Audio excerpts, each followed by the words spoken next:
yang satu di Pematang, yang satu di Bunar. Ini sebagai cambuk buat yang belum dua. Lanjut. Kemudian yang kedua, siapa beliau? Syekh Jaliman ini muridnya Imam Nawawi Tanara Al-Bantani.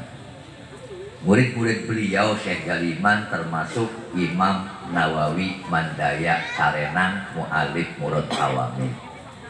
Juga Ki Astari Cakung itu murid Syekh Jaliman. Maka sering saya sampaikan, mohon maaf yang dari Jakarta saya belum sempat kenalan, saya merasa berdosa kepada para kiai seprovinsi Banten.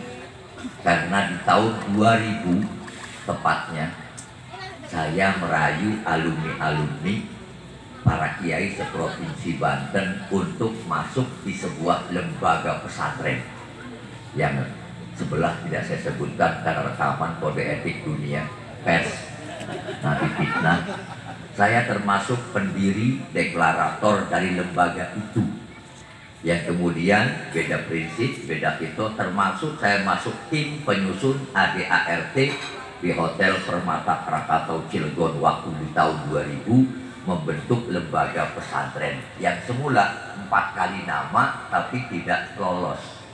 Yang pertama kami bentuk HISAN waktu itu, Himpunan Santri Banten Mentok. Kemudian bikin RMI yang belum booming waktu itu, maka kemudian mentok juga karena identik dengan pesantren-pesantren yang tidak mencakup semuanya. Sehingga muncullah nama yang sekarang banyak terjadi. Alhamdulillah pertama kali deklarasi kecamatan seprovinsi Banten itu di Tragilan kala itu. Dan biayanya lagi-lagi patungan. Ini yang saya tanamkan. Kebetulan saya juga membuat juga deklarator pendiri Majelis Pesantren Salafiyah Provinsi Banten. Waktu itu saya sekjen, sekarang berganti jadi ketua umum. Sehingga kenapa? Waktu itu acaranya pun sama patungan.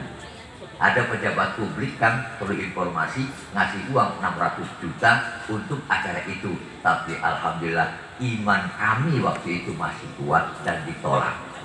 Kalau goyah tinggal dibagi 3, 200 jutaan, 200 juta. Tapi ditolak, alhamdulillah. Kami bisa berdiri walaupun tanpa bantuan itu. Ini yang kedua. Kemudian yang selanjutnya Bapak Ibu yang dimuliakan Allah Subhanahu wa Ta'ala, tujuan para masyayikh kita zaman dulu membuat RMI. Kalau boleh tahu, RMI ini berdiri pada tanggal 20 Mei 1954. Ini pencetusnya ada 3 ulama besar kala itu. Nama awalnya Ittihad Ma'ahidil Islamiyah, berubah di tahun 54 menjadi Robito Ma'ahidil Islamiyah. Maka oleh karena itu berharap para ulama zaman dulu kalau dalam kendaraan kiai itu radiator, pendingin panasnya mesin roda pembangunan bangsa. Maka tanpa ulama, naudzubillah, mungkin negara kita sudah hancur. Dan ini pun sebuah tolak ukur. Mari satukan, jangan sampai abu-abu. Kalau di Kecamatan Tragilan, mohon maaf, saya kalau pengajian NU, Kang Haji Iman, saya paling galak.